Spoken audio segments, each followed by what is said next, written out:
final takeaway from Will Blackman's interview. He started getting into specifics about soft tissue injuries. Mm-hmm. And he was talking about vitamin D. Now, I always thought that vitamin D had to do with bone density, like calcium. And it does. I didn't know about the soft tissue thing. This is very interesting. Tell the people what he said. Yeah, he basically talked about, well, he was walking through all the injuries that he's had throughout his career. And he talked about how he was extremely healthy in college.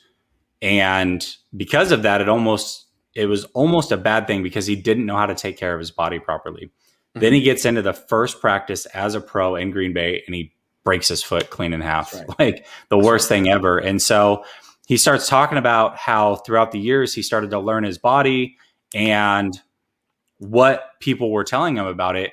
And I don't know what the scale was. It was something like 50, a score of 50 on the vitamin D level is good. And he was at a 20, which was very deficient.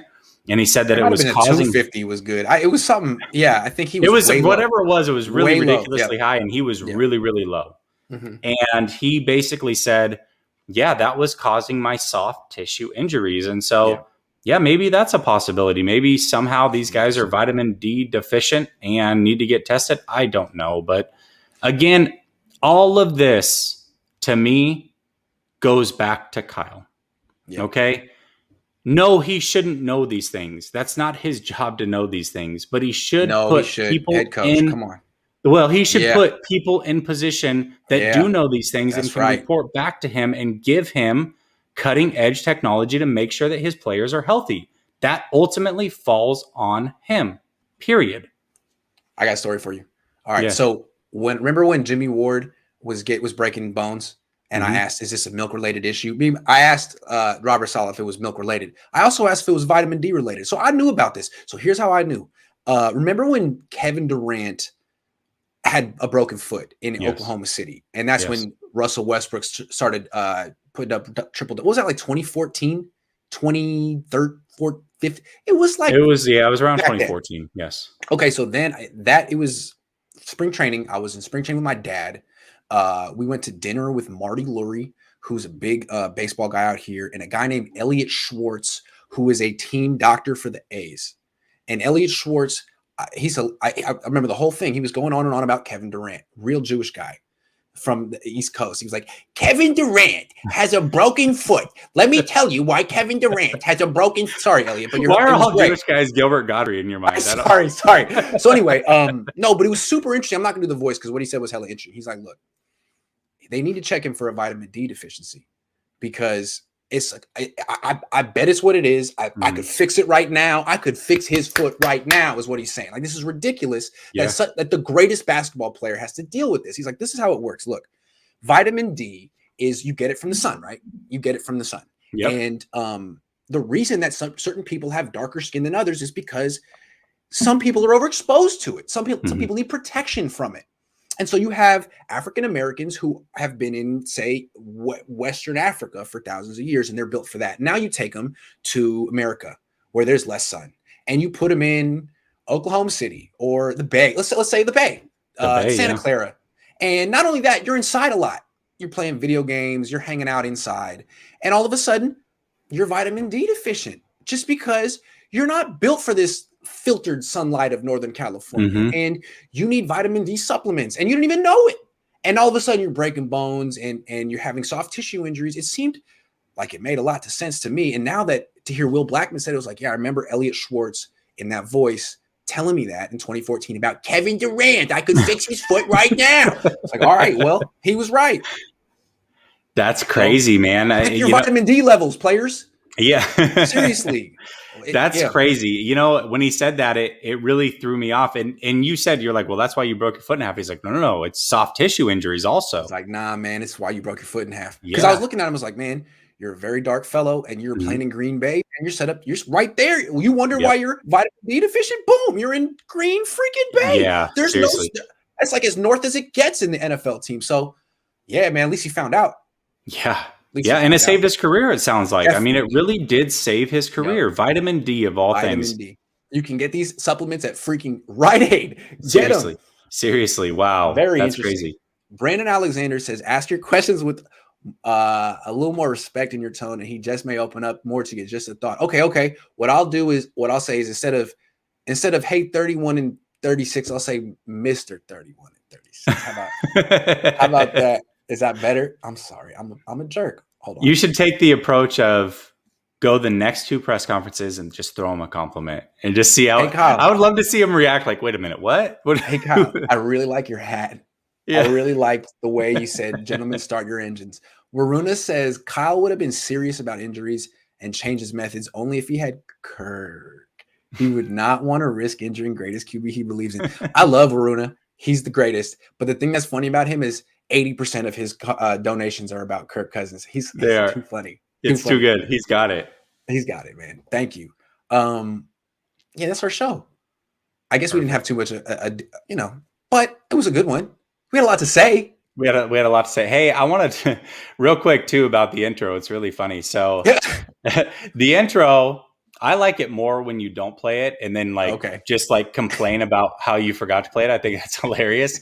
But also, I love that people either love it or they hate it. Like some people are in the chat are like, I really lost respect for Jesse for making that intro. I think it's dope. I think it's so professional looking, and it's a nice little addition to the live stream. I think it's really cool. Thank you, man. I want to clear something up too. Actually, when I took those clips, I did not put me in there longer than anybody else. That was another people theory. said that? Yeah. Aponte actually people overanalyze my and stuff. Your dad man. actually had the most shine by milliseconds. So there we go. Yeah, you guys really spend way too much time overanalyzing my stuff. Come on, let's go back to overanalyzing 31 and 36. I mean, he's the one. I almost said his name. Oh my God, 31 and 36. Guys, thank you so much for watching and tolerating the slander that I put on your head coach. You know I like him. I'm not trying to run him out of town. It's all love, and it's quality control. I take it seriously. I take my job very seriously. Even when we're not wearing quality control jackets, it's a lifestyle. It's a way of life. Quality control is not a jacket, Grant. It's a lifestyle.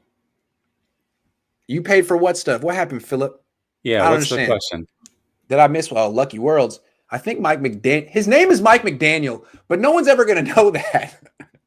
I think Mike McDaniels will be like Bobby Turner was to Mike Shanahan. Never will be a head coach, but seems smart. Doe. Oh, yeah. I definitely think he seems quite smart, though. No, he's Spock, man.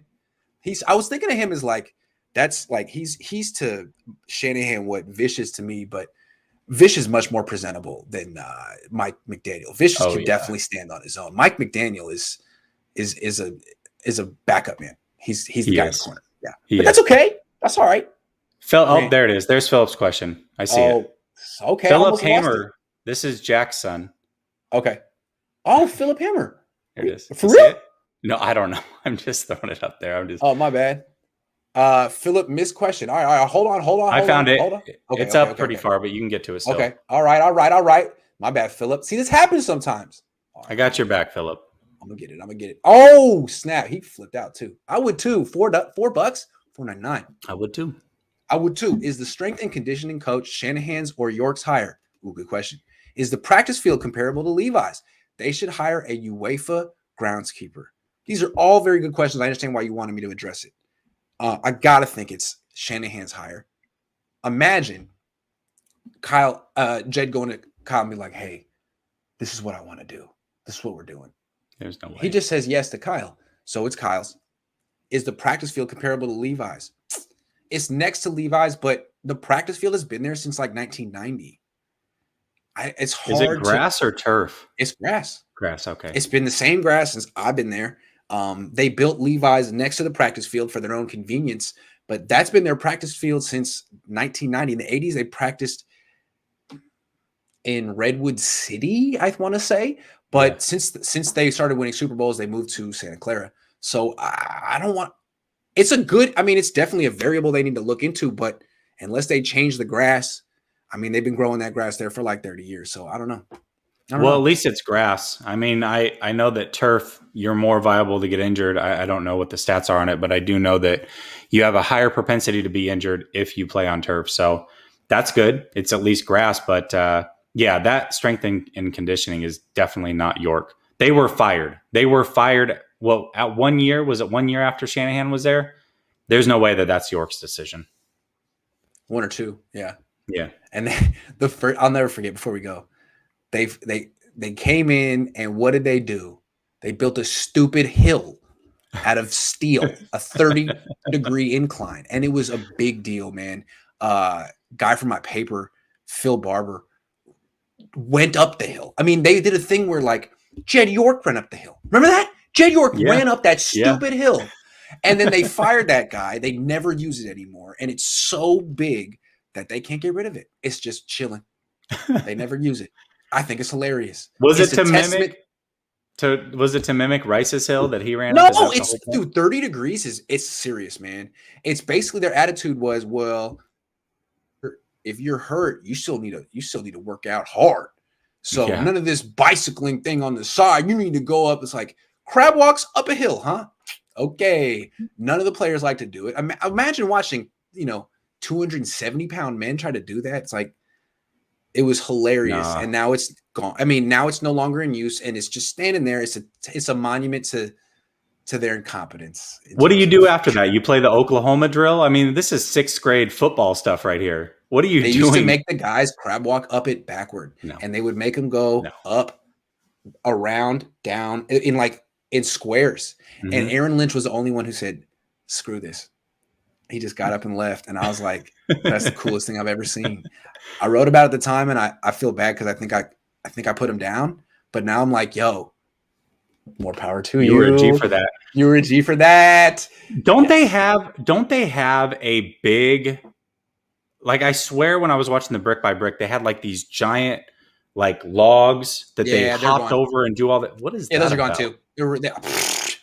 I have no idea, man. They so many unsuccessful ideas that they've tried out there. Hey, instead of trying to remake the wheel in Santa Clara, just ask the Seahawks what they do and copy. Yeah. You're allowed to copy their work. We encourage you to copy their work. Yeah. Oh my God. Exactly. Philip Hammer, great first question. Say hello to your dad, Jack. We miss him. Jesse, thank you very much for coming on the show. Thank you everyone for watching. A lot of me and not enough of Jesse today. Jesse, I've seen you on your own shows. Though. You've been making moves. Everyone's been doing a really good job of cross-pollination. That's the term. I think it strengthens the entire umbrella. I think it's great. If you don't already, subscribe to Jesse, and subscribe to the people he goes on the channel with, because we're the best 49ers analysts out there. All right. I said it. Absolutely. I said it. Absolutely. All right, guys. Last Second Sports, just so you know. Sports. That's right. Last Second Sports. Thank you for watching. We'll be back next Wednesday. 49ers After Dark in Tampa, or 49ers when it's still relatively bright out in the Bay Area. Thank you very much, everyone. Take care.